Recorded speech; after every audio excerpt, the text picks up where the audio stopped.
Happy Sunday, everyone. It's really frosty.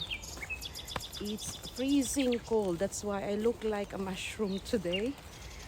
And you know what? This is the right time to have a nice photography because of the ambience, the mist, the light, the frost, and you can see the surroundings. Yeah, it's a nice time of the year to have a good photography because you can see how sexy the tree are. Yeah, that's what Mike told me.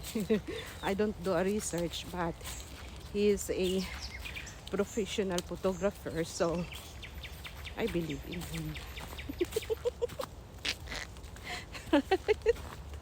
So we are in the Bayhurst, and welcome to our Sunday vlog. So see you.